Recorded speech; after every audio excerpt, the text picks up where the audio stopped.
के लिए और स्टार्ट करेंगे आज की क्लास। और आप सभी का आवाज थोड़ी सी कम आ रही है सर, वॉल्यूम कम आ रही है। नहीं, मेरे हिसाब से तो सही है। ठीक है, थोड़ा नेटवर्क इशू हो वॉल्यूम सकता बढ़ा है। लो भाई। वॉल्यूम सही है सर। अच्छा, वॉल्यूम कंप्लीट है सर। कोई नहीं कोई नहीं। आवाज आने लगी।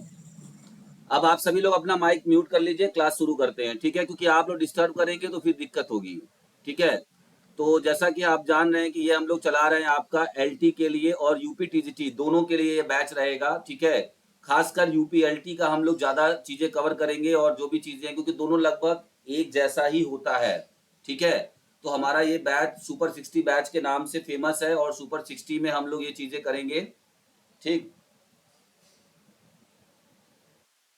तो सुपर 60 के नाम से हम लोग ये चीज़ें स्टार्ट करने वाले हैं और ये चीज़ें हम कर रहे हैं। तो आई होप कि आप लोगों को बिल्कुल सही लग रहा होगा और किसी प्रकार की कोई समस्या नहीं होगी। ठीक है, तो चलते हैं हम लोग आगे और आज का हम लोग देखते हैं। तो ये हमारा, जो लोग नहीं जानते वो सभी लोग जान ले कि ये मेरी बुक है जिसका नाम है शारीरिक शिक्षा का अंतिम ब्रह्मास्त्र, जिसमें कि पूरे फिजिकल एजुकेशन बीपीएड का जो भी आप पढ़ते हो, एमपीएड का जो भी आप पढ़ते हो सिलेबस को, सबका निचोड़ 11 12 एनसीईआरटी को भी निकाला गया है, सीबीएसई को भी इसमें इंक्लूड किया गया है। जितने भी लगभग टॉपिक फिजिकल एजुकेशन से एग्जाम में अक्सर पूछे जाते हैं उन सबका हमने इसमें निचोड़ दे रखा है। तो जो लोग नहीं लिए हैं या जो नहीं जानते हैं उसको ये ले सकते हैं। ये कहाँ से मिलेगा इसके लिए, और दूसरा हमारी, अगर आप प्रैक्टिस पेपर के लिए बुक खोज रहे हैं तो इस बुक को भी आप देख सकते हैं। बस आप अपने आप को समय दीजिए, बुक का कलेक्शन मत करिए। कुछ लोग है बुक ले लेते हैं लेकिन कहते हैं सर नहीं निकला, लेकिन वो क्या होता है कि अपने आप का समय नहीं देते, अपने आप को स्टडी पे टाइम दीजिए। जिसको भी ये लेना है तो ये यहाँ से ले सकता है, डायरेक्टली यहाँ से मंगा सकता है, इस नंबर पे आप कॉल कर सकते हैं। आज हम लोग बात करेंगे बेसिकली यूपीएलटी में। जब आप सिलेबस देखेंगे, सभी लोग यूपीएलटी का सिलेबस निकाल के अगर तैयारी वाकई करना चाहते हैं तो इसका सिलेबस प्रिंट आउट निकाल के अपने दीवार पे चिपका लीजिए। जहां आप पढ़ाई करते हैं 6 घंटे, कम से कम 6 घंटे तो आपको देना पड़ेगा। ठीक है, मैं बता दे रहा हूँ, एकदम सीधी सी बात है। तो हम लोग, तो वहां पर जब हम दूसरा टॉपिक देखेंगे, कल हमने पहली क्लास ली थी। ठीक है, उस क्लास में हमने meaning, definition, aim, objective of physical education, need and importance of physical education को पढ़ा था, थ्योरी पढ़ा था। और थ्योरी के तुरंत बाद हमने उस टॉपिक से संबंधित कुछ इंपॉर्टेंट एमसीक्यूज कराए थे। ठीक है, आज भी वैसे ही करेंगे। आज हम लोग biological foundation of physical education, जब आप यूपी का सिलेबस देखेंगे, मैं भी दिखा भी दूंगा आप बोलेंगे तो, उस सिलेबस में सिर्फ यही लिखा हुआ है बायोलॉजिकल फाउंडेशन या biological basis of physical education. ठीक है, कितने लोग सिलेबस देख कर आए हैं आज? किसी ने देखा है सिलेबस?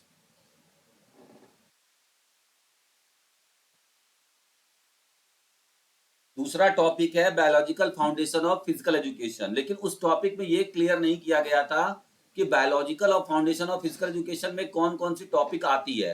तो वो मैं बताऊंगा आपको कि biological foundation of physical education, biological basis of physical education में यानी हमारा आता है हेरिडिटी।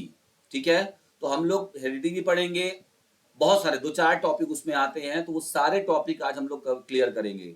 सबसे पहले मैं आपको आज एक क्लियर करूंगा, क्या मैं आपको क्लियर करूंगा कि कैसे हम लोग, ठीक है, क्वेश्चन को सॉल्व करेंगे। देखिए, जब तक आप थ्योरी को नहीं जानेंगे तब तक डायरेक्टली क्वेश्चन पर आप नहीं जा सकते हैं। तो पहले आप बेसिक से शुरू करिए, थोड़ी सी चीजों को ध्यान रखिएगा। मैं आपको कुछ चीजें बताऊंगा, उसको आपको ध्यान रखना है और उसी के दम पे ही आप क्वेश्चन को सॉल्व कर पाएंगे। तो सबसे पहली बात होती है अनुवांशिकता। अनुवांशिकता क्या होती है? हेरिडिटी क्या होती है? तो हेरिडिटी का मतलब क्या होता है? तो हेरिडिटी का मतलब होता है कि यह ऐसा गुण जो हमें हमारे माता पिता से सीधा सा, देखिए मैं कीवर्ड्स पे लाऊंगा, पूरा डेफिनेशन नहीं पढ़ूंगा, इतना टाइम नहीं है मेरे पास, ठीक है ना, आपके पास है। तो माता पिता से जो भी उनकी जो विशेषताएं थी, चाहे वो मानसिक विशेषताएं हो या शारीरिक विशेषताएं हो, ठीक है, समझ में आ रही बात? तो माता पिता से जो भी हमारा मानसिक विशेषताएं या शारीरिक विशेषताएं माता पिता से या पूर्वजों से किसी व्यक्ति में हस्तांतरित होती हैं, यानी ट्रांसफर होता है, उसी गुण को, वो जो हस्तांतरित विशेषता है, उसी कैरेक्टर्स को हम लोग क्या कहेंगे? उसी को हम लोग कहते हैं हेरिडिटी। आपने देखा होगा कि आपका कुछ फेस का कुछ पार्ट आपके पेरेंट्स से मिलता है, आपके आंख की कुछ पुतलियां, हो सकता है आपकी आंखों का या आपके ब्लड का कुछ ना कुछ चीज जरूर माँ बाप से मिलता होगा या फिर आपके पूर्वज से मिलता होगा। तो इसका मतलब क्या है कि वो जो फिजिकल करेक्टर, ये दोनों पार्ट में हो सकता है। जो ट्रांसफर विशेषताएं हैं ये आपका मेंटल भी हो सकता है और फिजिकल भी हो सकता है। तो आई होप कि आप लोगों को ये चीज समझ में आ रही होगी। ठीक है, तो माता पिता से जो भी विशेषताएं हस्तांतरित हो जाती हैं उनके बच्चों में, उसी विशेषताओं को हम क्या कहते हैं, उसी विशेषताओं को हम लोग क्या कहते हैं, उसी विशेषताओं को हम लोग वंशानुक्रम और इंग्लिश में हेरिडिटी के नाम से जानते हैं। ठीक है, क्लियर है सभी को? कीवर्ड्स आपको क्या ध्यान रखना है, जब भी आप देखिएगा तो बस एक बात ध्यान रखिएगा कि ट्रांसफर्ड ऑफ कैरेक्टरिस्टिक्स, ठीक है, इनहेरिटेंस, मतलब जब वहां पे आप जब भी ऐसा क्वेश्चन देखिएगा कि हस्तांतरित की बात है हिंदी में और इंग्लिश में ट्रांसफर्ड हो गया कैरेक्टर्स, तो वहां पर हेरिडिटी आ जाएगा, सीधा सा मतलब है। कीवर्ड्स मैं बता रहा हूं आपको, यही चीज पढ़ेंगे हम और आगे सॉल्व करेंगे कई सारे क्वेश्चंस। इसके बाद कुछ अनुवांशिकता के, कुछ आपके अनुवांशिकता के बहुत सारे ऐसे राइटर्स हैं जिन्होंने बताया है, बहुत ही फेमस राइटर है जैसे जेम्स ड्रेवर। तो जेम्स ड्रेवर जी ने क्या बोला है, जेम्स ड्रेवर जी ने बोला था कि माता पिता की शारीरिक व मानसिक विशेषताओं के संगठनों का जो हस्तांतरण होता है वही क्या कहलाता है, वही वंशानुक्रम कहलाता है। ठीक है, तो इस चीज पे हम ध्यान देंगे। नेक्स्ट हम बात करेंगे बी एन झा, इन्होंने भी बहुत बढ़िया दिया हुआ है। देखिए बहुत ज्यादा मैं बोर नहीं कर रहा हूं आपको, लेकिन जब तक हम थ्योरी चीजों को नहीं समझेंगे, नहीं पढ़ेंगे, तब तक डायरेक्टली क्वेश्चन पे जाना भी ठीक नहीं है। ठीक है, तो बस देखिए सब मिलाकर कीवर्ड सही आता है कि माता पिता या पूर्वजों से जो विशेषताएं हमको प्राप्त होती हैं वही हमारा क्या है, अनुवांशिकता है। सीधा सा मतलब है, बहुत ज्यादा परेशान नहीं होना है। आगे बढ़ते हैं। ठीक है, सबने यही बात लगभग कही है। आपको बात करते हैं नेक्स्ट जो आता है, उसको हम लोग कहते हैं, नेक्स्ट हमारा यहाँ पर क्या होगा, नेक्स्ट हमारा हो जाएगा यहाँ पे इन्वायरमेंट। अब इन्वायरमेंट में आपको कीवर्ड्स क्या याद रखना है, तो इन्वायरमेंट्स में हमको कीवर्ड्स क्या याद रखना है ये समझिएगा ध्यान से। इन्वायरमेंट्स में हमको कीवर्ड्स क्या याद रखना है, तो इन्वायरमेंट यानी कि जो ये जो है वो दो शब्दों से मिलकर बना है, परिधन आवरण। परिधन आवरण का मतलब क्या होता है, परी का मतलब क्या होता है, परी का मतलब होता है जो चारों ओर। ठीक है, आवरण का मतलब क्या होता है, ढके हुए। तो जो हमारे चारों ओर हमको ढके हुए प्राप्त होते हैं, ठीक है, जो हमें हमें चारों ओर हमें प्राप्त हो रहे हैं वही हमारे क्या है, वातावरण, यानी कि जिससे हमारा आसपास का चीजें ढकी हुई हैं, जिसके हम आसपास घिरे हुए हैं, वही क्या होता है, वातावरण होता है। सीधा सा मतलब समझना है कि अगर बच्चा जो होता है वो किस माहौल में होता है। माहौल एक तरीके से बस आप समझ लीजिए कि एक माहौल कैसा होता है, सिंपल सा, एक सिंपल लैंग्वेज बात कर रहा हूं आपसे, कि उसी को हम क्या कहेंगे, उसी को हम कहेंगे पर्यावरण। सीधा सा मतलब है, बहुत ज्यादा डेफिनेशन में नहीं घुसना है क्योंकि टाइम और कीवर्ड्स आपको ध्यान रखने हैं। तो जब भी होगा माहौल की बात कहेगी तो वहां पर आपका क्या हो जाएगा, वहां पर आपका इन्वायरमेंट हो जाएगा। अब देखिए यहाँ पर क्या बोल रहा, वातावरण वह सब कुछ है जो किसी भी वस्तु को चारों ओर से क्या करती है, चारों ओर से घिरे रहता है और उस पर प्रत्यक्ष या अप्रत्यक्ष रूप से प्रभाव डालता है। ठीक है, चलिए, तो इसको बहुत ज्यादा नहीं करेंगे। अब देखिए टाइप्स ऑफ इन्वायरमेंट होता है, तो बहुत प्रकार के इन्वायरमेंट होते हैं। प्राकृतिक भी हो सकता है इन्वायरमेंट, और मनुष्यकृत यानी कि ये मनुष्य के द्वारा खुद का बनाया हुआ आर्टिफिशियल इन्वायरमेंट भी हो सकता है। ठीक है, तो दो तरह के इन्वायरमेंट होते हैं, प्राकृतिक इन्वायरमेंट और मनुष्यकृत इन्वायरमेंट। ठीक है, अब प्राकृतिक आप जानते होंगे जैसे सूर्य है, आकाश है, वायु है, पक्षी है, वृक्ष है, ये सभी चीजें इसमें शामिल होते हैं। ठीक है,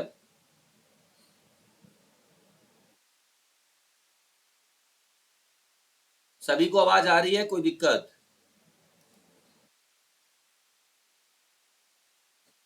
जी सर, यस आ रही आवाज सर। ठीक, अब हम नेक्स्ट बात करेंगे। नेक्स्ट हमारा क्या आ जाएगा, गिलीन एंड गिलीन के अनुसार पर्यावरण दो प्रकार के बताए गए हैं, प्राकृतिक पर्यावरण और सामाजिक पर्यावरण। तो हमारा जो ज्यादातर चीजें होती हैं वो सामाजिक पर्यावरण पर डिपेंड करती हैं। ठीक है, ये जो सामाजिक पर्यावरण आप देख रहे हैं ना, इसी पर हमारा चीजें क्या होती हैं, डिपेंड करती हैं, यही हमको ध्यान रखना है।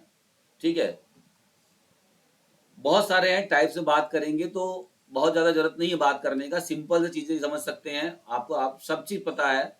कुछ पॉइंट्स हम लोग देख लेते हैं जैसे विलियम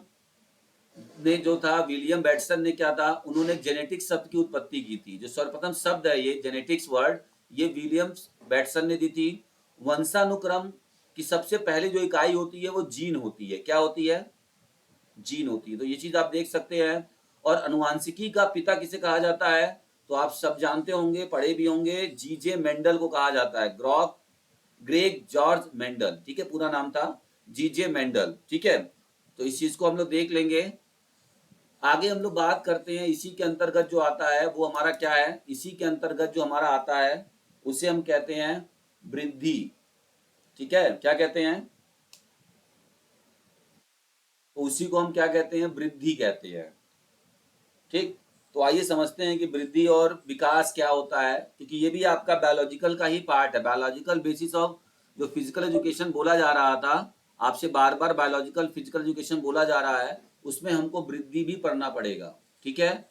तो वृद्धि क्या है इसको समझ लेते हैं। आप सब जानते भी होंगे, लेकिन हमको पकड़ना कैसे है, कीवर्ड्स हमें क्या ध्यान देना है एग्जाम में, उस वर्ड पे आप जाएंगे, ठीक है। तो बहुत ज्यादा नहीं है, बस हम कुछ कीवर्ड्स आपको बताएंगे, उस पर आप ध्यान दीजिएगा।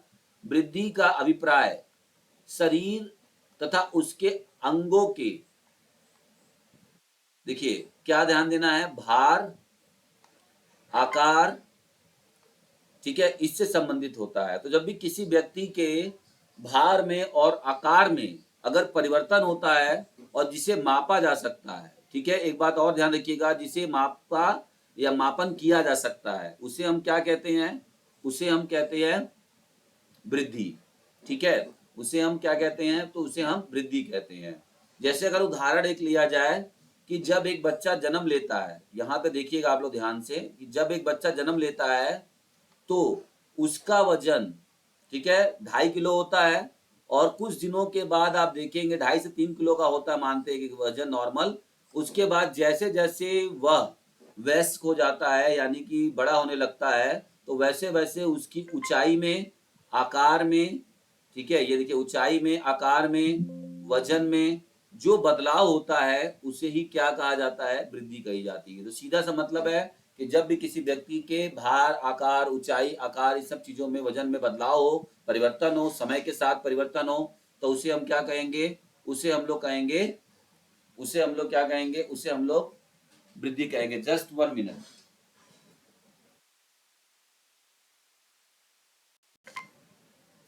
देखिए समझते चलिएगा, इसलिए ना कि ताकि आपको तभी ये इस सब चीजें समझ में आएंगी, ठीक है, नहीं तो फिर आपको ये चीजें समझ में नहीं आएंगी। तो ये समझना हमको बहुत ज्यादा जरूरी है, ठीक है। According to the famous psychologist, ये हो चुका है, आगे बढ़ते हैं। विकास का अर्थ देखिए, वृद्धि का एक मिलता जुलता शब्द होता है विकास। अब विकास का मतलब क्या होता है? तो इसका इंग्लिश मतलब होता है डेवलपमेंट। यहाँ पर आपका क्वालिटेटिव डेवलपमेंट होगा। क्वालिटेटिव मतलब कि जब आपके शरीर में गुणात्मक परिवर्तन होता है जिसको कि मापा नहीं जा सकता है, उसे हम क्या कहते हैं? डेवलपमेंट कहते हैं। क्योंकि विकास संबंध विशेषकर अंग संस्थानों से होता है।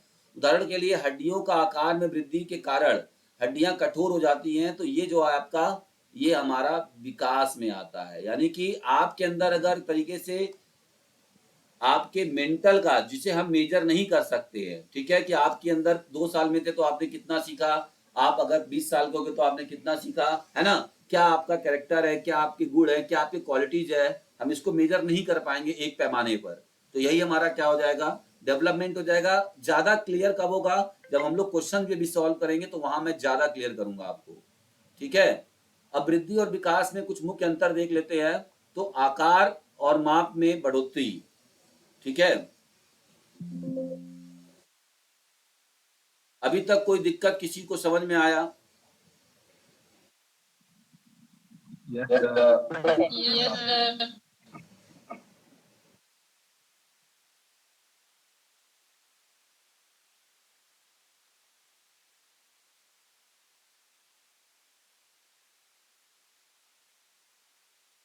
चलते हैं हम लोग आगे की तरफ और देख लेते हैं यहाँ पे, ठीक है। तो यहाँ बताना चाह रहा था, स्क्रीन आपको दिख रही है? Yes sir. Yes, sir. ठीक है। तो यहाँ पर हम लोग Yes, ग्रोथ की sir. बात कर लेते हैं। ग्रोथ में क्या होता है? आकार और माप में जब बढ़ोतरी होगी तो उसे हम ग्रोथ कहेंगे, और जब परिपक्वता यानी मेच्योरिटी में होगी बढ़ोतरी तो उसे हम कहेंगे डेवलपमेंट। वृद्धि को मापा जा सकता है, विकास का निरीक्षण किया जाता है, उसे मापा नहीं जा सकता, एग्जैक्टली आप बता नहीं सकते। इसके बाद वृद्धि का एक निश्चित, वृद्धि का क्या होता है, एक निश्चित अवधि सीमित होती है, growth is the limited to the certain period. लेकिन विकास क्या है, वह जीवन पर्यंत चलने वाली प्रक्रिया है। आप हमेशा कुछ ना कुछ आपके दिमाग आपका चीजें आप सीखते रहते हैं, ठीक है। तो इस चीज को हम लोग ध्यान देंगे और आगे बढ़ेंगे। तो बहुत ज्यादा नहीं है। अब देखिए इसमें एक पॉइंट और आता है, डिफरेंट टाइप्स ऑफ एज, ठीक है। ये सारा जो मैं टॉपिक आपको बताया ये biological basis of physical education के अंतर्गत आता है। जो लोग यूपीएलटी का फॉर्म डाले हुए हैं वो जान ले और देख ले सिलेबस में कि दूसरा पॉइंट जो पहला चैप्टर है, पहले चैप्टर में जो दूसरा पॉइंट है, अकॉर्डिंग टू द हम सिलेबस चलेंगे इसमें, ठीक है। तो उसमें खाली इतना ही लिखा हुआ है biological basis of physical education, but उसके अंदर आता क्या क्या है इससे पहले बहुत कम लोग जानते होंगे कि biological basis of physical education में ये सब टॉपिक भी आता है ना। तो इसमें आता है डिफरेंट टाइप्स ऑफ एज। तो इंसान का जो एज आइडेंटिफाई करने का तरीका है, आइडेंटिफाई करने का जो तरीका है वो सिर्फ और सिर्फ उम्र से नहीं होता है। कई तरीके होते हैं किसी भी व्यक्ति के खेलों में एज को आइडेंटिफाई करने का, इसीलिए यहाँ पर हम डिफरेंट टाइप्स ऑफ एज के बारे में पढ़ रहे हैं। सबसे पहला होता है क्रोनोलॉजिकल एज। क्रोनोलॉजिकल एज मतलब होता है ये कानूनी तौर पर सबसे ज्यादा मान्य होता है। अगर कानूनी तौर पर सबसे ज्यादा मान्य किया जाए, आपके एज का, आपके उम्र का पता लगाया जाए, तो आपके इस समय भारत में 10th के जो मार्कशीट में आपका डेट ऑफ बर्थ है वही माना जाएगा आपका। सही है? सही है। ठीक है। दूसरा जो हम बात करेंगे दैहिक आयु, दैहिक यानी कि फिजियोलॉजिकल एज। दूसरा, अगर मान लीजिए आपने यहाँ पर फ्रॉड किया हुआ है, ठीक है, यहाँ पर आपने कुछ भी लिखवा दिया है, अगर आप सेटिस्फाइड नहीं है, आप गेम खेलने जा रहे हो नेशनल इंटरनेशनल लेवल पे, तो फिर वहां पर आपका फिजियोलॉजिकल एज आइडेंटिफाई किया जाएगा।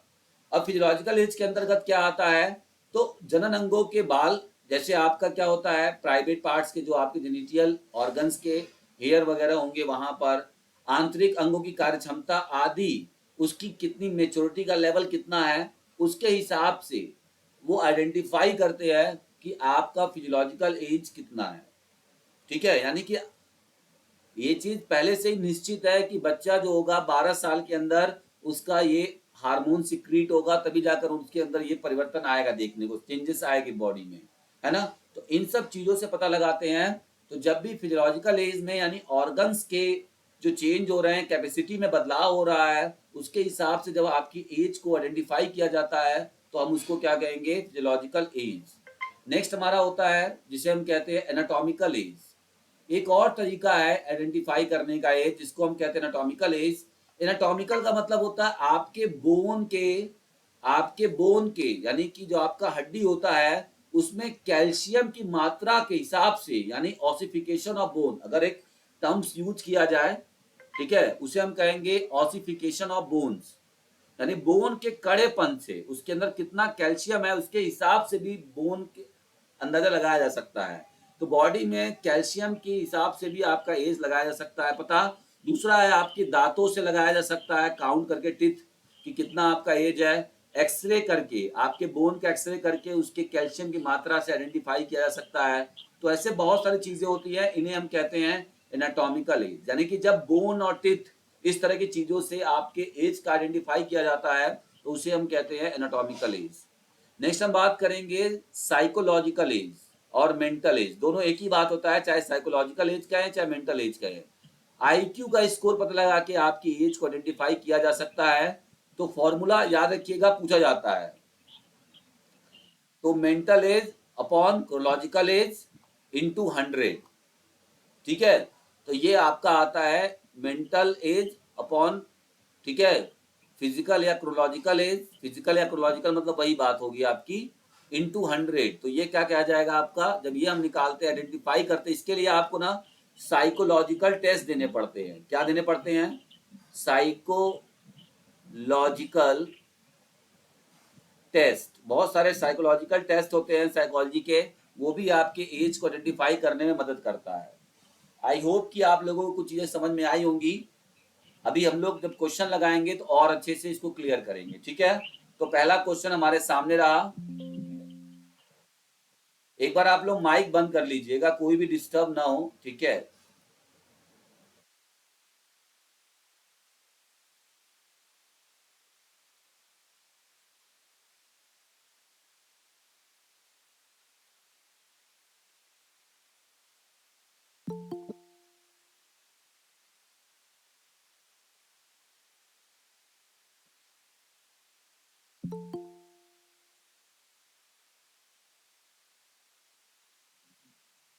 आइए हम लोग शुरू करते हैं अपना, ठीक है। फिर से स्टार्ट करेंगे। तो यहाँ पर हमारा क्या है, अनुवांशिकता का अर्थ क्या होता है। अच्छा, कितने लोग इसमें से ऐसे हैं जिनको खाली बायोलॉजिकल दिया हुआ है सिलेबस में और पता ही नहीं कि इसमें पढ़ना क्या है। ऐसे कई सारे लोग होंगे, ईमानदारी से बताइएगा। ये चीज हमने आपको क्लियर किया कि अच्छा ऐसे ही सारे सिलेबस में भी, हाँ, ऐसे सारे सिलेबस में भी जो उसने टॉपिक दिया हुआ है, उसने सारे टॉपिक में भी कुछ चीजें ऐसी दी हुई है, वो मैं क्लियर करूंगा आपको कि किसमें क्या चीज आती है। अभी बहुत सारा आएगा आपके सामने। जैसे आ जाएगा हेल्थ डायमेंशन। अभी एक आप पढ़ेंगे जब हेल्थ एजुकेशन वाला चैप्टर, उसमें हेल्थ डायमेंशन। अब हेल्थ डायमेंशन क्या होता है, कई लोग पढ़े होंगे तो उनको पता होगा, कुछ लोग नहीं जानते होंगे तो कंफ्यूज होंगे। तो ये सारे देखिए नोट्स भी प्रोवाइड कर रहा हूं मैं, थ्योरी बताया। अब थ्योरी देखिए, biological basis of physical education में आनुवांशिकता आया है, और आपका क्या आया, इन्वायरमेंट आया, और क्या आया था उसके बाद, ग्रोथ एंड डेवलपमेंट आया, और क्या आया था, डिफरेंट टाइप्स ऑफ एज आया। तो सोच लीजिए 5 टॉपिक आपको पढ़ना है, तब जाकर ये आपका biological foundation of physical education वाला टॉपिक क्लियर होगा, ठीक है। चलते हैं आगे। अब बात करते हैं यहाँ पर what is the meaning of heredity. तो मैंने क्या बताया था, हेरिडिटी वर्ड देखना है और एक हमको सब ढूंढना है, ट्रांसफर ऑफ ट्रेड्स, विशेषताएं। तो स्थानांतरण गुण, गुणों का जब स्थानांतरण हो जाए तो उसे हम क्या कहेंगे, अनुवांशिकता कहेंगे, ठीक है। एक्सप्लेनेशन में आप यहाँ पे देख सकते हैं, अनुवांशिकता का मतलब है माता पिता से उनकी संतान में विभिन्न शारीरिक, मानसिक और व्यवहारिक गुणों का स्थानांतरण। तो यहाँ पर आपको हर एक क्वेश्चन का एक्सप्लेनेशन भी मिलेगा, ठीक है। माइक आप लोग बंद कर लीजिए आपस में। What is the most accurate definition of heredity. अगर हम मोस्ट, इन चारों का लगभग मान सही है, लेकिन इनमें से अगर हम बेस्ट वाला ऑप्शन की बात करें, जो भी लोग नया जुड़ रहे हैं आपसे रिक्वेस्ट है कि एकदम टाइम से जुड़ा करिए, 7:30 बजे। बीच में फिर मैं आपको एंट्री नहीं दूंगा, फिर आप जब मुझे मैसेज करते हैं कि सर आप क्लास नहीं ले रहे हैं, सर मुझे एंट्री नहीं दे रहे हैं, सर ये है वो है। प्लीज आप लोग टाइम जुड़ेंगे तो बार बार मुझे स्क्रीन ऑफ करने में भी दिक्कत नहीं होगी, अच्छा नहीं लगता है, ठीक है। तो अभी हम लोग सिंपल एमसीक्यू के अलावा अभी हम लोग और भी आगे अच्छे अच्छे एमसीक्यू भी देखेंगे, चूज द करेक्ट स्टेटमेंट भी देखेंगे, ठीक है। आइए चलते हैं, हम लोग वहां भी चलते हैं और देखते हैं। तो ये हमने क्या बोला, सबसे सटीक परिभाषा कौन सी इसमें है। तो मैंने बोला था ना, ट्रांसमिशन वर्ड, ट्रांसफर वर्ड या ट्रांसमिशन वर्ड आप जब भी देखिएगा तो यहाँ पे जीनों का, जीन के गुणों का संचरण भी जो होता है वही हमारा क्या होता है, वही हमारा क्या होता है, हेरिडिटी होता है, ठीक है। देखिए यहाँ पे लिखा है transfer of physical, only physical नहीं होता है, ओनली मेंटल भी नहीं होगा, ट्रेड्स इन्फ्लुएंस इन्वायरमेंट, ये तो बिल्कुल गलत है। तो यहाँ पे सही आंसर ऑप्शन नंबर ए पे जाएगा। हाँ, अनुवांशिकता की सटीक परिभाषा यह है कि ये जीन और गुणसूत्रों के माध्यम से, किसके माध्यम से, जीन और गुणसूत्रों के माध्यम से माता पिता से संतान में विभिन्न लक्षणों के द्वारा संचरण होता है। इसमें शारीरिक, मानसिक, व्यवहारिक सभी प्रकार के गुण शामिल होते हैं, ठीक है। नेक्स्ट क्वेश्चन हम देखिए, आपको जो करा रहे हैं 20 सिंपल एमसीक्यू। सिंपल मतलब ये आपका सिंपल एक तरीके से एमसीक्यू है। अब सोचिए कि मैं चाहता तो मैं आपको दिखाने के लिए कि मेरे पास कितना बढ़िया नॉलेज है, मैं एकदम हार्ड टॉपिक से आपको क्या करता, उठाता और वहां पे क्वेश्चन कराता, लेकिन मैं अकॉर्डिंग टू द सिलेबस चल रहा हूँ। और सिलेबस में फर्स्ट चैप्टर के सेकंड टॉपिक, फर्स्ट टॉपिक कल किया था, फर्स्ट डे था, आज सेकंड टॉपिक से हमने आपको दिखाया और सेकंड डे है इसलिए हमने सेकंड टॉपिक को उठाया। पर डे हम इसी तरीके से 10 चैप्टर हमारा टोटल है और कुल मिला के 91 टॉपिक है। मैंने सबका नोट्स बना लिया है, हर टॉपिक के थ्योरी नोट्स भी मेरे पास हैं और स्पेशली मैंने एलटी ग्रेड और यूपी टीजीटी के लिए डिजाइन किया था, सॉरी, ठीक है, स्पेशली मैंने इसके लिए डिजाइन किया है आपका यूपी टीजीटी, और इसके लिए हमने अभी डिजाइन किया है, ठीक है। तो यहाँ देख लेते हैं what is the meaning of environment. Environment का मैंने क्या बताया था, चारों ओर घिरा हुआ जिससे है, ठीक है। तो ऑप्शन नंबर 20 करेक्ट हो जाएगा यहाँ पर। समस्त परिस्थितियां, व्यक्ति जो चारों ओर की वर्ड आ जाए जब भी, तो वो इन्वायरमेंट है, सीधा समझना है, ठीक है। अगर आपको व्याख्या पढ़ना है तो आप पीडीएफ में दे दूंगा। अगर आपको दिक्कत हुई, जैसे देखिए व्याख्या कब पढ़ना है, व्याख्या में तब पढ़ना है जैसे कोई आंसर क्वेश्चन हमसे गलत हो गया, तो क्यों गलत हो गया वहां पर आप इसकी एक्सप्लेनेशन पढ़िए, व्याख्या पढ़िए, तो आपको क्लियर कर देगा कि वो क्या कहना चाहता है। नेक्स्ट हम बात करेंगे how many types of environment. अब देखिए इन्वायरमेंट कितने प्रकार के होते हैं, सामने ये भी बात आ रही है कि इन्वायरमेंट 2 टाइप्स, कहीं कहीं 3 है, कहीं कहीं 4 है। अभी आपने 3 टाइप का भी तो पढ़ा था कि नहीं पढ़ा था, बताइए। स्क्रीन में दिख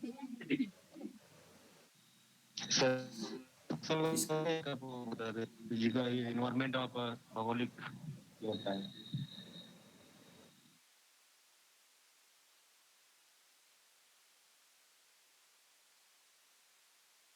तो हमें बताएंगे आप सभी लोग। सर नेचुरल और सोशल इन्वायरमेंट। ठीक है, और कोई बताए। सर दो, नेचुरल इन्वायरमेंट, साइकियो कल्चर तो इन्वायरमेंट। सबसे जरूरी जो होता है, देखिए बाकी सब चीजें तो है, इसका जो ऑप्शन होगा option number A is correct होगा। 2 तरह के इन्वायरमेंट होते हैं, ठीक है। एक होता है physical environment, sorry natural environment या प्राकृतिक इन्वायरमेंट, दूसरा होता है आर्टिफिशियल इन्वायरमेंट, ठीक है। वातावरण 2 होता है, प्राकृतिक और दूसरा होता है सामाजिक सांस्कृतिक या फिर मेन मेड। तो ये सामाजिक वाला भी मेन मेड होता है, यानी इंसान ने बनाया है ना कल्चर। नेक्स्ट है प्राकृतिक वातावरण में कौन सा तत्व शामिल नहीं होता है, इनमें से जलवायु होता है, भूगोल होता है। C sir. Option number C is correct हो जाएगा। एजुकेशन सिस्टम ये प्राकृतिक नहीं होता है, ये मेन मेड है, ठीक है। आगे बात करेंगे सामाजिक सांस्कृतिक वातावरण में कौन सा तत्व महत्वपूर्ण है। देखिए मेरे पास आपको सारे क्वेश्चन जो है वो एकदम न्यू मिलेंगे, कल भी आपने क्वेश्चन किया, ठीक है। तो क्वेश्चन नंबर 6 हम बात करेंगे कि सामाजिक सांस्कृतिक वातावरण में कौन सा तत्व महत्वपूर्ण है। परंपराएं और रीति रिवाज। बस, तो ऑप्शन नंबर ए हमारा करेक्ट हो जाएगा यहाँ पर, गुड। तो इस तरीके सामाजिक में हमेशा परंपराएं यानी ट्रेडिशन एंड कस्टम सबसे ज्यादा इंपॉर्टेंट महत्वपूर्ण तत्व होते हैं, ठीक है। आगे बढ़ेंगे क्वेश्चन नंबर 7 की तरफ कि अनुवांशिकता और वातावरण का कौन सा तथ्य सत्य है। Which fact about heredity is environment is true.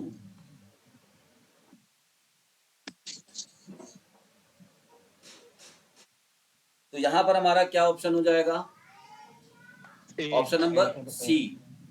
ए सही है या सी सही है। अनुवंशिक और वातावरण के सी सही है। तो ऑप्शन नंबर सी। तो आप देखिए आपके कहने से मैंने यहाँ लगाया था, अभी मैं बताने जा रहा हूँ, एक्सप्लेनेशन देख लेता हूँ इसका क्या कह रहा है। दोनों मिलकर ही किसी व्यक्ति का, हाँ किसी व्यक्ति का देखिए दोनों मिलकर ही जो विकास होता है अनुवांशिकता और वातावरण पर दोनों पर निर्भर करता है। बस थोड़ा सा दिक्कत ये होता है कि जो वृद्धि पे होता है, वृद्धि पे वातावरण, अरे सॉरी, वृद्धि पे जो हेरिडिटी यानी अनुवंशिकता होती है वो 50% काम करती है, और जो हमारा विकास पे, ठीक है, विकास पे वातावरण 50% काम करता है, ठीक है। इस बात पे ध्यान रखिएगा। बाकी क्या होता है, बाकी आपका वृद्धि पे जैसे इस तरीके से है, अनुवांशिकता 50% यहाँ पर आ जाएगी, हेरिडिटी इसमें 50% रहेगी वृद्धि में, बाकी आपका वैसे रहेगा, ठीक है। चलिए आगे बात करेंगे ग्रोथ क्या होता है। What is the meaning of growth. Only mental changes, increase in physical size and weight, only social changes, only emotional changes. तो इसका जो राइट आंसर होगा ऑप्शन नंबर 20 करेक्ट हो जाएगा, ठीक है। जी सर, बी सही है। ठीक, आगे बढ़ते हैं तो यहाँ देख सकते हैं इसका आपका हर एक क्वेश्चन का एक्सप्लेनेशन दिया हुआ है, वो भी हिंदी में दिया हुआ है ताकि आपको कोई दिक्कत ना हो। अब हम बात करते हैं what is the meaning of development. तो डेवलपमेंट में बात रखिएगा qualitative changes, option number D यहाँ पर करेक्ट हो जाएगा कि जब हम किसी के व्यक्ति के अंदर क्वालिटेटिव चेंजेस होता है जिसको कि मेजर नहीं किया जा सकता है या फंक्शनल इंप्रूवमेंट होता है क्वालिटी के साथ साथ, तो that is called a development. ठीक है, आगे बात करेंगे वृद्धि और विकास के बीच मुख्य अंतर क्या होता है। What is the main difference between growth and development. तो वृद्धि मापी जा सकती है, सही कह रहा है, विकास गुणात्मक है, ये भी सही है। दोनों समान होती हैं, केवल वृद्धि महत्वपूर्ण है या केवल विकास महत्वपूर्ण है, तो दोनों ही गलत है, ये तीनों ही ऑप्शन गलत है। A B C D, option number A is correct हो जाएगा। ठीक है, ऑप्शन ए हमारा सही है। क्वेश्चन नंबर 11 पे चलते हैं।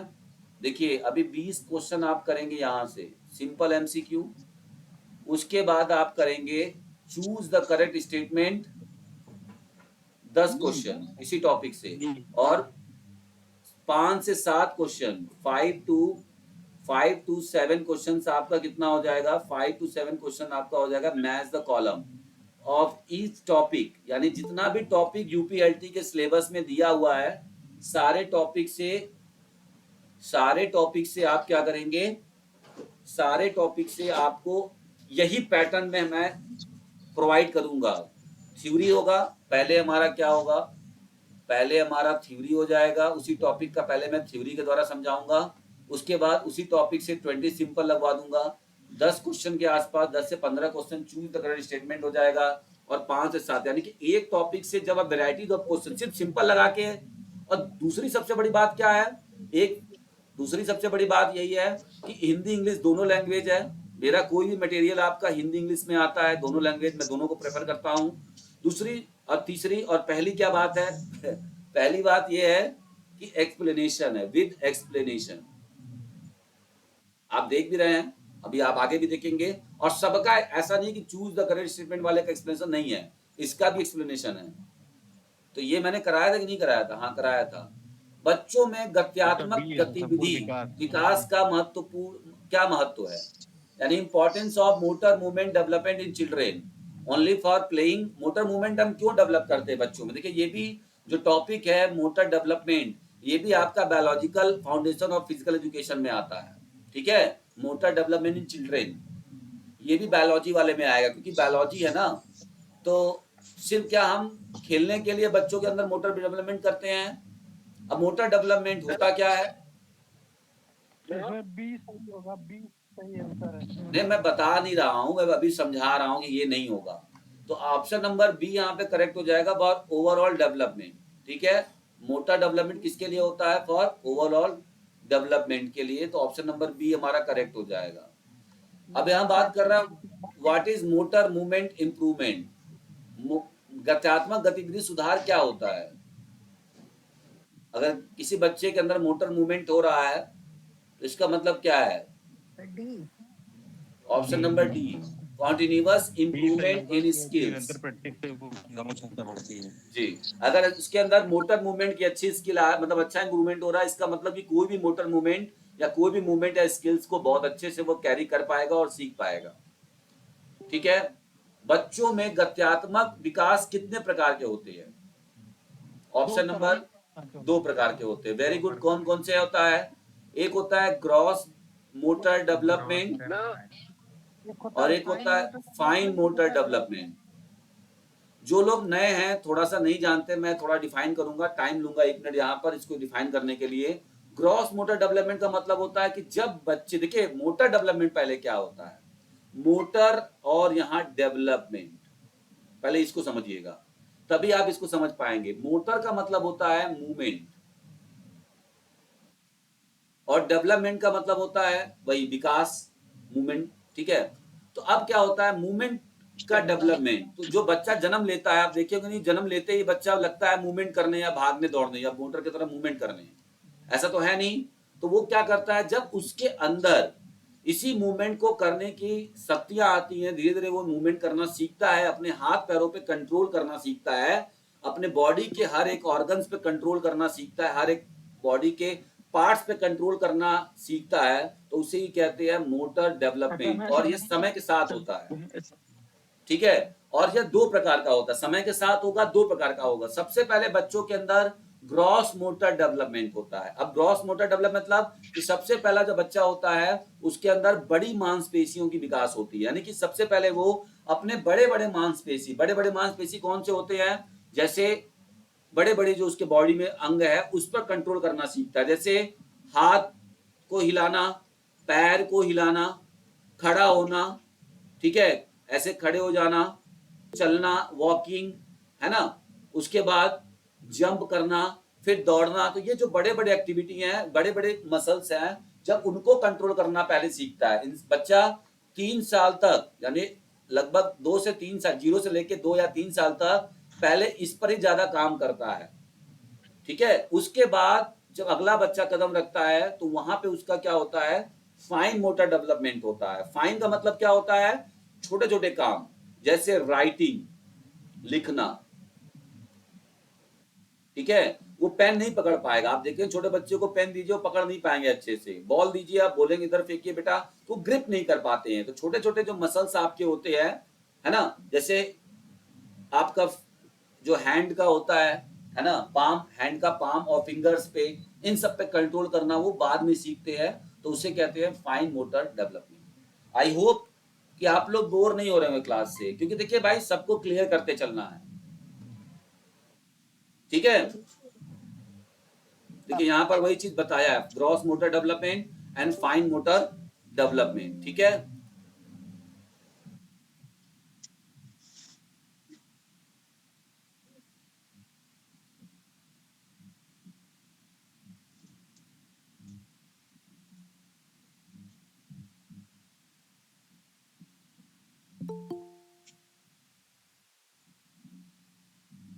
ठीक है, आगे बढ़ते।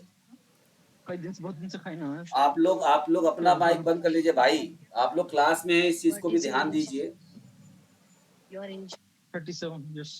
चलिए आगे बढ़ते हैं, क्वेश्चन नंबर 14 को देख लेते हैं, that is gross motor development क्या होता है। तो मैंने बताया था अभी कि जब हम बड़े मसल यानी लार्ज मसल्स पे कंट्रोल करना सीखते हैं तो उसे हम कहते हैं, बड़ी मांसपेशियों के विकास को हम कहते हैं ग्रॉस मोटर डेवलपमेंट, ठीक है। इसको नेक्स्ट होता है फाइन मोटर डेवलपमेंट, अभी हमने बताया, वहां से हम पढ़ जाएंगे कि जब लिखना, दौड़ना और चित्र बनाने वाला चीज आएगा, राइटिंग एंड ड्राइंग, तो हम इसको क्या कहेंगे, फाइन मोटर डेवलपमेंट, ठीक है। आगे बढ़ते हैं, अब देखिए आ गया बढ़िया क्वेश्चन, अब मजा आने वाला है, आएगा मजा, ठीक है, चले जाए। Yes sir. तो सबसे पहला है, अब देखिए आपका ये जो बायोलॉजिकल बेसिस वाली टॉपिक है, biological basis of physical education, जो लोग अभी नहीं देखे हैं वो देख ले एक बार, थ्योरी मतलब सिलेबस निकाल के यूपीएलटी का सेकंड टॉपिक, सेकंड डे में पढ़ा रहा हूँ, biological basis of physical education, यही टॉपिक उसके अंदर आएगा। अनुवांशिकता है, हेरिडिटी है, फिजिकल डेवलपमेंट है, मोटर डेवलपमेंट है, डिफरेंट टाइप्स ऑफ एज है, तो ये सारी चीजें आएंगी। तो अब हम लोग बात कर लेते हैं अनुवांशिकता के बारे में, ठीक है। अब आपको पढ़ाना है इनमें से कौन सा स्टेटमेंट सही है, कौन सा गलत है। देखिए हमें अपने आप को हर प्रकार के क्वेश्चन के लिए तैयार रखना चाहिए, तभी तो हम कहेंगे कि हाँ हमारा ये टॉपिक तैयार है। अगर हम इनमें से, मैं बता दूं आपसे, अगर मैं आपको इतने क्वेश्चन करा रहा हूँ, लास्ट में बताऊंगा। चलिए तो यहाँ बात करते हैं, अनुवांशिकता का स्टेटमेंट दिया है, कौन सा सही है कौन सा गलत है, छांटना है आपको। अनुवांशिकता माता पिता संतान में लक्षणों का स्थानांतरण है। जब भी हमने बोला कि ये वर्ड आएगा तो इसका मतलब कि ये सही है, हेरिडिटी की बात कर रहा है। अनुवांशिकता केवल शारीरिक लक्षणों को प्रभावित करती है, नहीं, केवल वर्ड आया स्टेटमेंट में तो वो गलत है। जीन्स अनुवांशिकता के वाहक होते हैं, सही है गलत है, एकदम सही है। जीन्स के द्वारा ही वो चीजें क्या होती है, ट्रांसफर होती हैं, जीन्स एक कैरियर्स के रूप में काम करते हैं, ठीक है। जो लक्षण आया है वो किसके थ्रू आया है, जीन्स के थ्रू आया था। अनुवांशिकता व्यक्तित्व को प्रभावित कर सकती है, सही है, एकदम कर सकती है।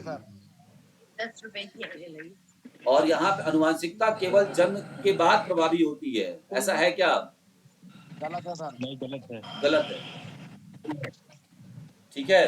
तो आप यहाँ देख सकते हैं इस तरीके से आपका बढ़िया क्वेश्चन सामने रहा, अच्छा लग रहा होगा आप लोग को। आप लोग एक बार जरूर इसको अप्रिशिएट करिए, इतना मेहनत किया गया है। तो हमारा क्या ऑप्शन बना, 1 3 4, तो यहाँ कहाँ पे है 1 3 4, तो 1 3 4 ऑप्शन नंबर बी में है ना। अच्छा, ऐसे क्वेश्चंस को करने का एक ट्रिक बता दूं, आप लोग केवीएस नवोदय में जाते होंगे, ईएमआरएस में 3 जगह पे और 4 जगह बता रहा हूँ, ईएमआरएस, केवीएस, नवोदय और DSSB, बताइएगा इन 4 जगहों पे सबसे अधिक ये क्वेश्चन पूछे जाते हैं कि नहीं, और डिस्टर्ब करते हैं और टाइम टेकिंग होते हैं कि नहीं होते हैं? जी सर। ये 4 जगहों पर ये क्वेश्चन सबसे ज्यादा पूछे जाते हैं। अब मैं आपको आज ट्रिक बताऊंगा कैसे इनको सॉल्व करना है, एक शॉर्टकट ट्रिक सीखिएगा। देखिए इसका भी एक्सप्रेशन दिया हुआ है कि अनुवांशिकता माता पिता से संतान में विभिन्न लक्षणों का स्थानांतरण है, जीन्स इसके प्रमुख वाहक हैं। माइक बंद कर लीजिए भाई, नहीं तो मुझे मजबूरन बंद करना पड़ेगा। सर बहुत प्रॉब्लम हो रही वही मैं वही चाह रहा हूँ। एक मिनट, कोई नहीं, मैं देख ले रहा हूँ। आप लोग अपना माइक बंद रखिए, बाकी तो मैं आपको बता ही रहा हूँ, सब चीज समझा रहा हूँ, सो डोंट वरी, ठीक है। स्वाति जी के आईडी से मैं पढ़ा ही रहा हूँ।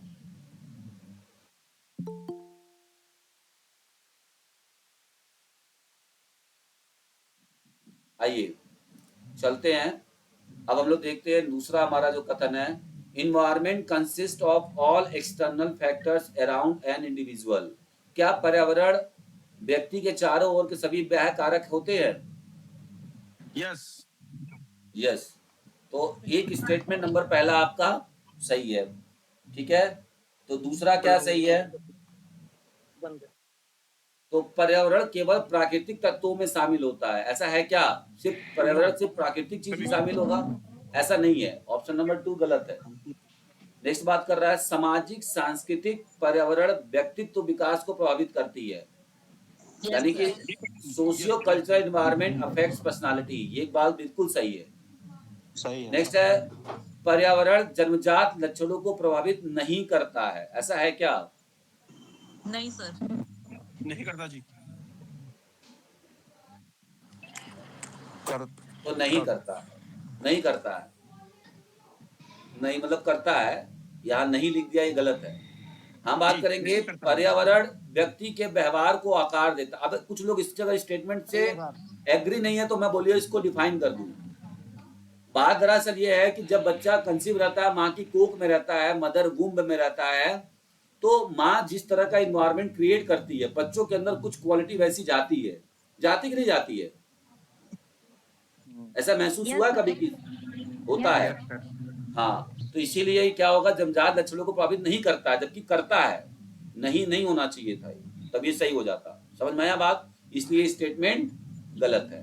नेक्स्ट स्टेटमेंट हमारा क्या कह रहा है, इन्वायरमेंट शेप इंडिविजुअल्स बिहेवियर, पर्यावरण व्यक्ति के व्यवहार को आकार देता है, बिल्कुल सही है। जैसा आप देखेंगे, अगर आप अपने आसपास जिस तरह का आपका इन्वायरमेंट होगा, वैसा ही आपके व्यवहार भी होंगे, ठीक है। तो यहाँ पर क्या हो गया, आपका ऑप्शन नंबर 5 भी सही है। अब आपका क्या बनता है कॉम्बिनेशन, 1 3 और 5। माइक बंद कर लीजिए, बोलिए मत, मुझे सुनाई दे रहा है, आप अपने मन में सॉल्व करिए, कॉपी पेन लेके खुद सॉल्व करिए, कोई दिक्कत नहीं है, और फिर मुझे लास्ट में बताइएगा कितने आपने सही किए। तो option number A is correct है, 1 3 और 5, ए ऑप्शन इज करेक्ट। आइए एक्सप्लेनेशन भी देखना चाहेंगे तो आप देख लीजिएगा, बट टाइम थोड़ा सा नहीं हमारे पास है, जिसकी वजह से मैं इसको पूरा नहीं कर रहा हूं, बट आपको मैं पीडीएफ सेंड कर दूंगा, आप एक्सप्लेनेशन देख लीजिएगा। जो भी गलत कर देंगे आप, उसका एक्सप्लेनेशन आप जरूर देख लीजिएगा, ठीक है। क्वेश्चन नंबर 3 में आते हैं। ये क्या बोल रहा है, read the statement, growth and development से संबंधित आपको बताना है, ठीक है। वृद्धि एक मुख्यतः मात्रात्मक परिवर्तन होता है, सही कह रहा है, एकदम बिल्कुल सही बात है। विकास केवल शारीरिक परिवर्तनों को संदर्भित करता है, ऐसा है क्या? नहीं, विकास शारीरिक परिवर्तन कैसे हो गया? विकास गुणात्मक परिवर्तनों को दर्शाता है, ये बिल्कुल सही है, 3 नंबर। वृद्धि मापी जा सकती है, ये भी सही है। ठीक है, तो ये भी देखिए सही है आपका।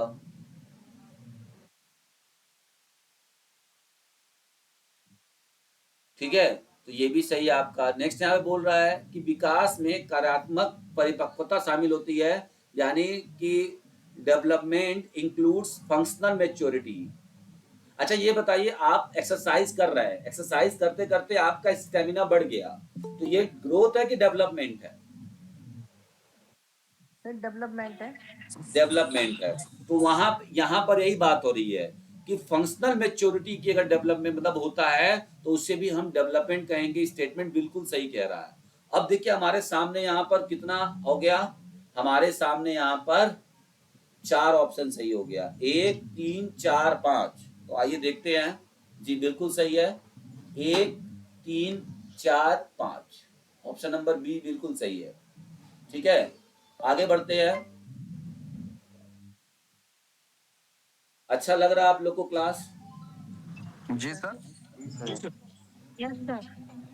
बस एक चीज की कमी है, मैं स्मार्ट बोर्ड पे नहीं आ पा रहा हूँ, थोड़ा सा दिक्कत है।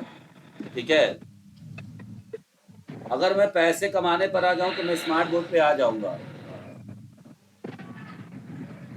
ठीक है, अगर मैं ये चाह जाऊं कि मुझे पैसा कमाना है तो मैं 2 दिन के अंदर स्मार्ट बोर्ड लगवा लूंगा। सही कह रहा हूँ? जी जी। यही चीज हमसे नहीं हो पा रहा। ठीक है, कोई बात नहीं है, चलिए जितना जैसे होगा वैसे करेंगे। आप लोगों को कोई समस्या है क्या इसकी? नहीं सर, ये अच्छा है, ये नो तो सर, और कोई अच्छा समस्या है। नहीं। मोबाइल लेके बात देख लो, हमको तो यही फॉर्मेट सबसे अच्छा लगता यही है। अच्छा है सर। लेकिन ये लोग यार भागते हैं ना, तो चक्कर ये है, जब हमारा देखिए, जब हमारा व्यूज नहीं आता है तो मेरा मोटिवेशन थोड़ा डाउन होता है। और आप जानते अरे हैं जब मोटिवेशन डाउन होगा तो फिर किस, क्योंकि आप ही देखिए हमको आगे करेंगे और आप ही का क्लास हम लीड करेंगे। ठीक है, जब अपने लीडर को ही मोटिवेट नहीं करेंगे तो लीडर कैसे आगे बढ़ेगा? आप सर जी, जानते हैं चमक कि धमक वाला शिक्षक। गुरु कोई, सर जी चमक धमक वाला गुरु कोई चाहिए, सिलेक्शन वाला गुरु चाहिए। चलिए, धन्यवाद इस बात के लिए आपका। तो जी स्टार्ट करेंगे। अब यहाँ पे बात हो रहा है मोटर डेवलपमेंट संबंधित आपको स्टेटमेंट बताने हैं। ठीक है, तो motor development relates to large muscles development. क्या ऐसा है? हाँ, लार्ज से तो होता है, लेकिन लार्ज और स्मॉल दोनों हो सकता है, तो यह भी कंफ्यूजन बना हुआ है। नेक्स्ट बात करते हैं, motor development relates to small muscles control.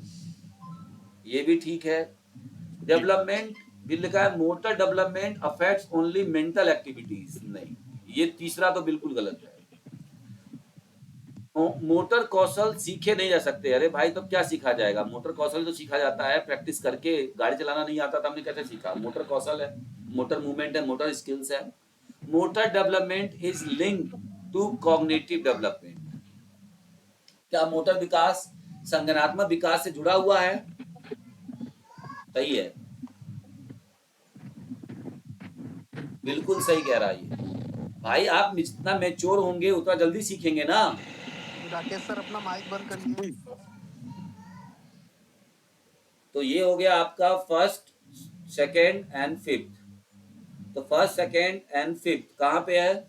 Option number B is correct हो जाएगा, पहला, दूसरा और पांचवा। अच्छा, इस प्रकार के क्वेश्चन करने से आपका थ्योरी का जो कॉन्सेप्ट होगा वो बहुत बढ़िया हो जाएगा। और जब आपका मेंस एग्जाम होगा तो वहां पर आप लिख पाओगे कि मोटर स्किल्स कैन बी, ये सब वर्ड जब आप लिखोगे कि motor development is link to the cognitive development, आ गया लिखने के लिए कि व्हाट इज मोटर डेवलपमेंट। ठीक है, लिखिए इसके बारे में। तो ये सब जो चीजें आप किए रहोगे, आपके कॉन्सेप्ट हैं, ये सब नोट्स हैं, और ये जो एक्सप्लेनेशन है इतना बड़ा, ठीक है, इस एक्सप्लेनेशन को अगर आप लिख दोगे तब न समझेगा एग्जामिनर कि आपको आता है कि नहीं। चलिए नेक्स्ट क्वेश्चन, क्वेश्चन नंबर 5। देखिए इसमें बॉडी टाइप्स भी आता है, हम लोगों ने ये चीज पढ़ा नहीं था। ठीक है, इसमें बॉडी टाइप्स भी आता है, हम लोगों ने पढ़ा नहीं, क्योंकि बायोलॉजिकल में ही बॉडी टाइप्स आएगा। आप पूछेंगे कुछ लोग कि कैसे सर, ये तो साइकोलॉजी में पढ़ाया जाता हम लोगों को। तो भाई मैं आपको बता दूं कि शेल्डन, ये जो बॉडी टाइप्स है, बॉडी टाइप्स इन्होंने आकृति के बेसिस से बांटा है। आकृति मतलब मॉर्फोलॉजिकल। मोर्फोलॉजिकल सिद्धांत पे इन्होंने बांटा है, इन्होंने बॉडी स्ट्रक्चर के हिसाब से पर्सनालिटी को बताया था। इसलिए सेल्डन और क्रेसमर को हम biological basis of physical education वाले पार्ट में पढ़ सकते हैं और रख सकते हैं। ठीक है, सही है। जी सर। तो इस चीज को मत समझिएगा कि सर ये तो आपका साइकोलॉजी में आएगा, ऐसा नहीं है। साइकोलॉजी के पर्सनालिटी में भी आता है, लेकिन यहाँ पर क्योंकि बॉडी की बात हो रही है, बायोलॉजिकल बॉडी की बात हो रही है, सो इस वजह से इसको हम लोग उस तरह से रखेंगे। ठीक है, चलते हैं आगे और देख लेते हैं। यहाँ पे बात कर रहा है आपका इंडोमॉर्फिक टाइप्स हैज मोर फैट। क्या इंडोमॉर्फिक टाइप होता है उसमें ज्यादा फैट होता है? बिल्कुल सही है। Mesomorphic types has a good muscles development, ये भी बिल्कुल सही है। Ectomorphic type has tall and fatty body, ये सही है क्या? नहीं, ये तो टॉल तो होता है लेकिन फैटी बॉडी कर दिया, ये गलत है। तो थर्ड आपका गलत हो जाएगा। The classification was published in Atlas of man in 1954। कैसा सही कह रहा है? सही है। आप मेरी बुक देखिएगा, उसमें लिखा हुआ ये चीज। ये भी सही है। तो एक आपका कौन कौन सा ऑप्शन सही हुआ? 1 नंबर, 2 नंबर और 4 नंबर। अब बचा 5वां। कई लोग यहाँ कंफ्यूज होंगे, बताइएगा, मैं समझ जाऊंगा कि आपने कितना अच्छा थ्योरी पढ़ा है। सेल्डन ने केवल 3 शारीरिक प्रकार को पहचान की, ये सही है गलत स्टेटमेंट? इस स्टेटमेंट को बताएंगे कितने लोग। चलिए मैं स्क्रीन ऑफ कर रहा हूं और मैं कमेंट आप लोग टाइप करिए, मैं देखना चाहता हूं कितने लोग सही जवाब दे रहे हैं। आइए स्क्रीन पर देखते हैं कितने लोग सही हैं। मैं बताऊंगा लास्ट में इसका सही क्या है।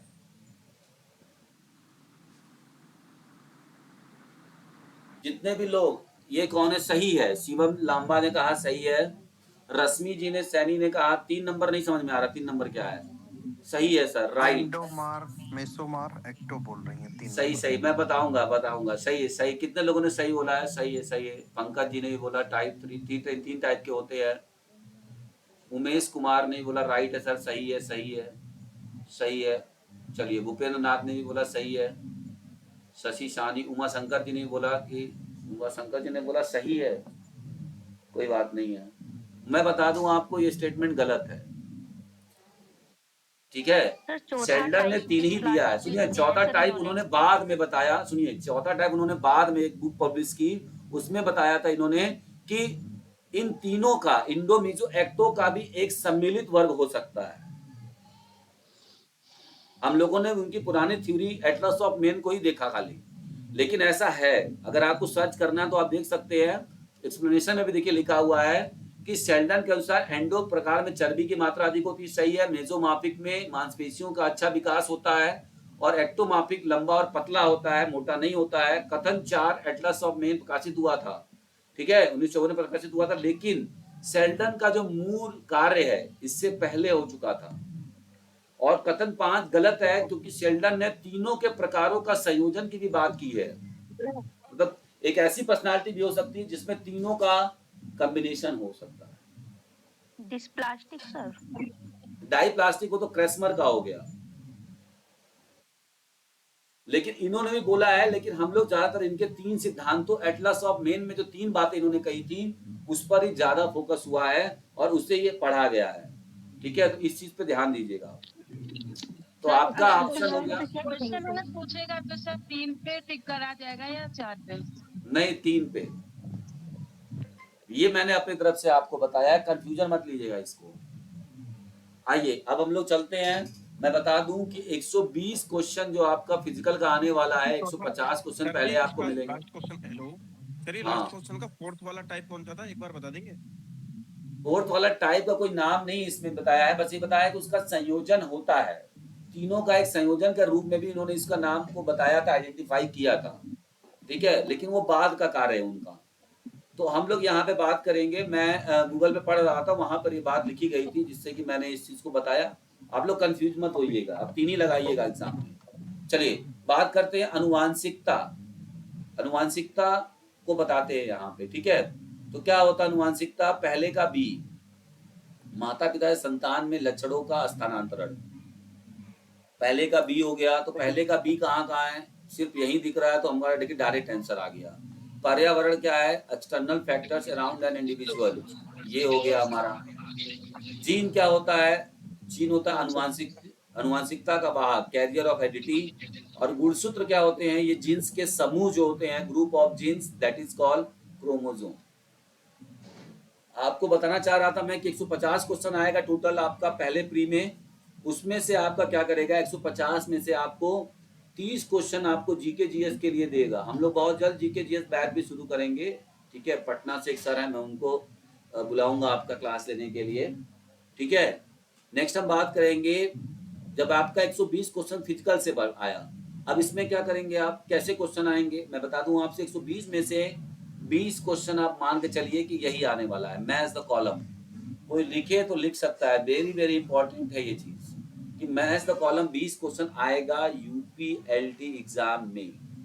यूपी टीजीटी में 5 से 10 क्वेश्चन देखने को मिल सकता है मैच द कॉलम इस बार, ठीक है।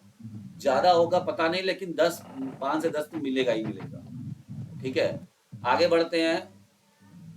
नेक्स्ट यहाँ पे बोल रहा है नेचुरल इन्वायरमेंट, तो किसको हम नेचुरल इन्वायरमेंट मानेंगे? तो जलवायु भूगोल, तो पहले का बी, ठीक है। उसके बाद क्या है, सामाजिक सांस्कृतिक पर्यावरण, तो ये हो गया दूसरे का ए। तीसरा है वंशानुक्रम, व्यक्तित्व विकास को प्रभावित करता है। इसमें तो सर फर्स्ट ही मिल गया, ये तो पहले ही था। हाँ, BADC। तो BADC, तो option number A is correct हो जाएगा यहाँ पे, ठीक है। ए इज करेक्ट हो जाएगा। चलते हैं आगे, अगला देख लेते हैं। वृद्धि, तो वृद्धि क्या है, क्वालिटेटिव है या क्वांटिटेटिव है? तो क्वांटिटेटिव है। क्वांटिटेटिव वृद्धि हमेशा क्वांटिटेटिव होगा और विकास हमेशा क्वालिटेटिव चेंजेस होगा। परिपक्वता क्या होती है, यानी मैच्योरिटी क्या, आकार में वृद्धि या कार्यात्मक शैली में वृद्धि? तो हमेशा परिपक्वता मैच्योरिटी मतलब आपके फंक्शनल कैपेसिटी जब बढ़ते हैं तो दैट इज कॉल्ड, थर्ड का डी हो जाएगा। और इंक्रीमेंट, इंक्रीमेंट मतलब आकार की वृद्धि जब होती है तो उसे कहते हैं इंक्रीमेंट। जैसे आपकी सैलरी इंक्रीज हुई, इंक्रीमेंट बोलते हैं, वहाँ इंक्रीज नहीं बोलते, इंक्रीमेंट लगा, है ना। सैलरी का आकार बढ़ गया, पहले 10,000 था 12,000 रुपये हो गया, 15,000 हो गया, 20,000 हो गया, है ना। तो ये हमारा क्या बन गया, तो पहले का बी, तो यहाँ पर ऑप्शन नंबर ये है बी, दूसरे का ए, तीसरे का डी, चौथे का सी, ठीक है। Option number C is correct. जिसको डाउट है वो ये देख सकता है एक्सप्लेनेशन, ठीक है। आगे बढ़ेंगे।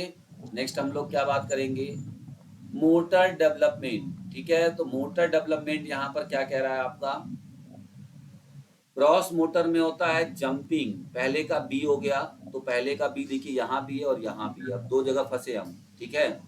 अब क्या कह रहा है, फाइन मोटर डेवलपमेंट, तो ये हो गया, दूसरे का ए देखिए यहाँ भी है और यहाँ भी है ना। तीसरे का मोटर स्किल्स, मोटर स्किल्स और कोऑर्डिनेशन, तो मोटर स्किल्स मतलब जो भी आप व्यवहार सीखे हैं, learn behaviours in skills, that is motor skills. और कोऑर्डिनेशन मतलब आई एंड हैंड कोऑर्डिनेशन, ठीक है। तो डी ऑप्शन सही होगा, ठीक है। तो ये option number D is correct हो जाएगा। तो ये आपके सामने आज का क्वेश्चन रहा। पांचवा एक और क्वेश्चन भी है, चलिए। अच्छा है, लग रहा है सही क्वेश्चन कि इजी है कि और हम बढ़ाएं इसको थोड़ा सा लेवल। अभी क्या है ना कि टॉपिक थोड़ा सा इजी है, टॉपिक भी बहुत ज्यादा वैसा नहीं है। मैं जानता हूं कि बहुत सारे लोग क्या करते हैं, जब उन्होंने देखा होगा कि meaning, definition, aim and objective of physical education, need and importance of physical education, तो कई सारे लोगों ने उस टॉपिक को पढ़ा ही नहीं होगा। अरे इससे क्या क्वेश्चन पूछ लेगा, उनको ये लग रहा है अरे इससे क्या पूछ लेगा, इससे क्या ही क्वेश्चन पूछ सकता है, एक क्वेश्चन मैं ऐसे ही कर लूंगा। बहुत लोग के मन में इतना ओवर कॉन्फिडेंस है। लेकिन कल ही मैंने कुछ क्वेश्चंस कराए थे और कई लोगों को फंसाए थे उस क्वेश्चन में। इसीलिए किसी भी टॉपिक को आप हल्के में लेके मत जाइएगा, ओवर कॉन्फिडेंस नहीं रहना है कभी भी। हमेशा सिलेबस के अकॉर्डिंग पढ़िए। आप ऐसा मानिए कि जब भी कोई नया वैकेंसी आए या कोई भी नया चीज आप कर रहे हैं तो आप अपने आप को जीरो से स्टार्ट करिए, ओवर कॉन्फिडेंस मत लाइए, बार बार कह रहा हूँ। तो आप हमेशा इसीलिए 1 2 नंबर 4 नंबर से रुकते चले जाएंगे। नेक्स्ट हम बात करेंगे इंडोमार्फिक।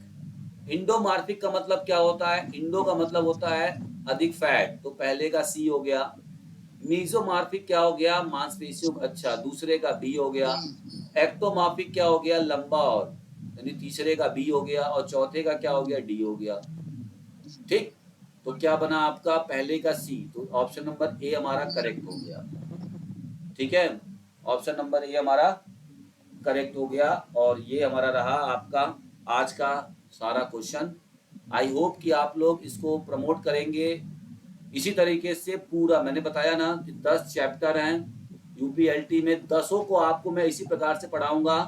दूसरा चीज 91 टॉपिक है, मैंने सारा बना लिया है मैटर, इस तरह बात नहीं करता हूं मैंने 91 में कैसे पता हो गया, मैंने सारा टॉपिक गिना हुआ है कितने टॉपिक्स बन रहे हैं। इन सारे टॉपिक्स को हम लोग 3 महीने के अंदर खत्म करेंगे टॉपिक वाइज, ठीक है। और जब हमारा संडे होगा तो वहां पर जैसे हमने एक चैप्टर का पूरा टॉपिक खत्म किया तो सिर्फ उसी चैप्टर से संबंधित हम एमसीक्यूज लगाएंगे, सिर्फ उसी चैप्टर का। जैसे मान लीजिए एक चैप्टर में तकरीबन 8 से 9 टॉपिक है, कहीं कहीं 12-13 टॉपिक भी है ना, कुछ चैप्टर में एक एवरेज लेके चलते हैं कि 8 से 9 टॉपिक लगभग सब चैप्टर में आपको मिलेगा। तो लास्ट में संडे को हम लोग एक टेस्ट ऑर्गेनाइज करेंगे, ठीक है। उसमें हम लोग बस इसी चैप्टर का है जितना हम लोगों ने पढ़ा है पिछले 6 दिनों में, उसी का ही हम लोग एक टेस्ट आइडेंटिफाई करेंगे, वीकली टेस्ट का, ठीक है। सही है। Okay sir. और ये क्वेश्चन वो क्वेश्चन रहेगा, वो इनमें से जो आप पर डे क्वेश्चन लगा रहे हो, डेली प्रैक्टिस पेपर, डीपीपी कहते हैं इसको, डेली प्रैक्टिस पेपर, ठीक है। ये डीपीपी जो आपका है इससे डिफरेंट होगा। अब आप सोच रहे होंगे कि सर इतना क्वेश्चन आता कहां से है और सर लाते कहां से हैं। तो भाई मैं इस क्वेश्चन को बनाता हूं स्वयं, आप लोग अपने दिल से बताइएगा कि इसमें से कोई क्वेश्चन आपने कभी रिपीटेड या कहीं ज्यादा देखा नहीं होगा। मुझे लगता है कि 10% से ज्यादा क्वेश्चन कहीं का रिपीटेड था। इस टॉपिक से आप चूज द करेक्ट स्टेटमेंट खोजने जाओगे, आपको मिलेगा? बता दीजिए कोई किताब। नहीं मिलेगा। मैच द कॉलम खोजने जाओगे तो मिलेगा? नहीं मिलेगा आपको। एक आंख हो सकता है किसी पेपर में आया हो, पता नहीं, मैंने इसीलिए 10% बोल दिया, हो सकता है कि 10% आपको रिपीटेड लगा हो, लेकिन 90% प्योर कंटेंट है, किसी का चुराया नहीं है। हालांकि लोग मेरा ही चुरा लेते हैं। मैं आपको बता दूं ऐसे 8 टीचर को मैं जानता हूं जहां तक उन्होंने मेरे कंटेंट यानी मेरी ब्रह्मास्त्र बुक से अपनी कोचिंग चला रहे हैं, ठीक है। ज्यादा बोलना नहीं चाहिए मुझे, कोई बात नहीं है, जिसका जैसे चले। तो ये चीज देखिए है। अच्छा ये बचा हुआ है। अच्छा एक क्वेश्चन इसको देख लेते हैं, चले एक क्वेश्चन देखते हैं, आइए। चाइल्ड मोटर डेवलपमेंट, ये बढ़िया क्वेश्चन है, इसको लगाने में बहुत मजा आएगा। लेवल इसका थोड़ा बढ़ाया था मैंने लास्ट में। चाइल्ड मोटर डेवलपमेंट ये क्या है? चाइल्ड मोटर डेवलपमेंट मतलब क्या है? चाइल्ड मोटर डेवलपमेंट एक सीक्वेंशनल प्रोसेस होता है, सीक्वेंस में होता है, ठीक है। चाइल्ड मोटर डेवलपमेंट क्या होता है? एक सीक्वेंस में मोटर डेवलपमेंट होता है। तो पहले का हमारा क्या हो जाएगा? सी हो जाएगा। अब दूसरे का बताइए, आपने कभी ये वाला सुना है वर्ड सेफलोकॉर्डल विकास डेवलपमेंट और प्रॉक्सीमोडिस्टल डेवलपमेंट? स्क्रीन नहीं दिख रही है? स्क्रीन किसी को नहीं दिख रही है? सर दिख रही है। नहीं सर दिख रही है। चलिए तो ये बताइए सेफलोकॉर्डल विकास, देखिए नया इसको मैंने डाला था, बाद में मैंने पढ़ा जब, तो इसको मैंने डाला इसलिए कि आप लोग को नया चीज दिखा दूं कि ये भी एक तरह से हम लोग ग्रॉस और फाइन तो पढ़ते ही पढ़ते हैं, और ये सेफलोकॉर्डल विकास और प्रॉक्सीमेडिस्टल विकास क्या होता है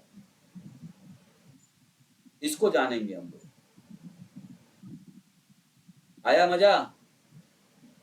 जी सर के ऊपर से जा रहा है बिल्कुल। देखिए जब भी सेफलोकॉर्डल डेवलपमेंट की बात होगी, यानी कि बच्चे के अंदर, उसके शरीर के अंदर सिर से पैर की दिशा में, यानी कि हेड से मतलब पहले बच्चा हेड से नीचे की तरफ जब उसके मोटर मूवमेंट वो सीखता है, इस पैटर्न को सेफलोकॉर्डल विकास कहा जाता है, ठीक है। क्या कह रही है सर? सी वाला बंद से होता है सर, इसमें ये साइकोलॉजी में क्वेश्चन था। तो चलिए अच्छा है। तो ये समझ में आया सेफलोकॉर्डल विकास क्या होता है। सेफलोकॉर्डल विकास का मतलब होता है कि जब बच्चे का development, motor development head to toe direction की तरफ बढ़े, टॉप टू बॉटम, ठीक है। तो इस तरह के हम चीजों को क्या कहते हैं? सेफलोकॉर्डल डेवलपमेंट, ठीक है। और दूसरा होता है प्रॉक्सिमोडिस्टल डेवलपमेंट, यानी कि जब सेंटर से परिधि की ओर जाए, केंद्र से परिधि की ओर, सेंटर टू पेरिफेरी, पेरिफेरल की तरफ जाता है, तो उसे हम कहते हैं प्रॉक्सिमोडिस्टल डेवलपमेंट। सेफलोकॉर्डल डेवलपमेंट बच्चों में अक्सर ह्यूमन में होता है, क्योंकि आप देखेंगे बच्चा जब पैदा होता है सबसे पहला तो उसका गला, यानी कि गला उसका क्या होता है, आवाज निकालना सीखता है, यानी मूवमेंट सीखता है, वो भी एक मूवमेंट है, गला हिलाना भी है ना। फिर हाथ मारना सीखता है, फिर पैर मारना सीखता है, तो ऊपर से नीचे की तरफ विकास चलता है, टॉप टू बॉटम विकास होता है नहीं होता?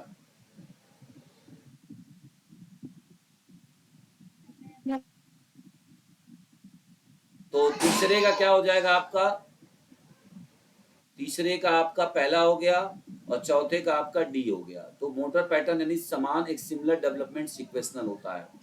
तो ये चीजें हैं, मुझे बहुत ज्यादा कुछ जरूरत नहीं है बोलने की। अगर आपको कुछ समझ में नहीं आई तो आप एक बार इसको पढ़ लीजिएगा। देखिए यहाँ पर सारा बताया गया है कि सेफोकॉर्डल विकास क्या होता है, किस दिशा में काम करता है, और केंद्र से परिधि की ओर, और ये सारा चीज आपको बताया गया है। ठीक है, तो हम लोग डेली इस तरह से मिलते रहेंगे और क्लास करते रहेंगे। कल हमारा अगला कोई बताएगा मुझे, अगर उसके हाथ में सिलेबस हो, यूपीएलटी में क्या हम पढ़ेंगे नेक्स्ट क्लास में? सर हाँ, जब आप संडे में जो टेस्ट लोगे तो उसमें जीएस का पार्ट भी होगा? नहीं, पहले हम अपना फिजिकल मजबूत करेंगे।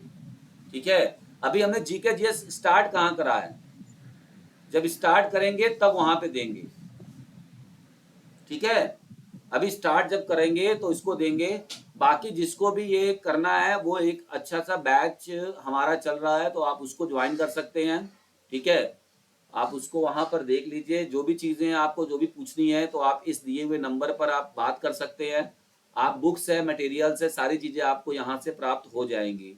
ऑफलाइन के लिए भी आप हमसे मिल सकते हैं, बात कर सकते हैं। हम लोग नया ऑफलाइन बैच शुरू कर रहे हैं, अभी हुआ नहीं है, लगभग 5-6 बच्चे आए हुए हैं। मैं 20 बच्चे जब तक नहीं होंगे तब तक मैं बैच शुरू नहीं करूंगा, क्योंकि टाइम देना पड़ेगा। ठीक है, तो ये भी हम लोग शुरू कर सकते हैं, ये आपका बनारस में हो सकता है। ठीक है, तो इसको हम लोग शुरू कर सकते हैं। बाकी आपको जिस तरह से पढ़ना है आप पढ़िए जी। Circle history of physical education जी, वेरी गुड। तो कल हम लोग पढ़ेंगे हिस्ट्री। ठीक है, history of physical education in India और इन द वर्ल्ड।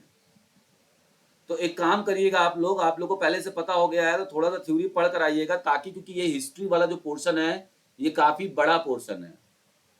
तो अगर मैं कल क्लास लेने बैठूंगा तो हो सकता है कि कल क्लास खत्म ना हो पाए, है ना, क्योंकि हमको इंडिया का भी पढ़ना है। ये हमारे जो हमारी वो थी यूनान वाली, वही तो पढ़नी है सर।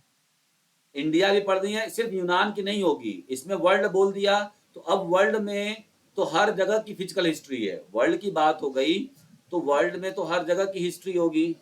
ठीक है, अब कैसे उसको करना, हाँ, वही वाला है ये। स्वीडन की सर, ये सारा पढ़ना है ना जी, तो वही सब आपका आ जाएगा, ग्रीस का आ जाएगा।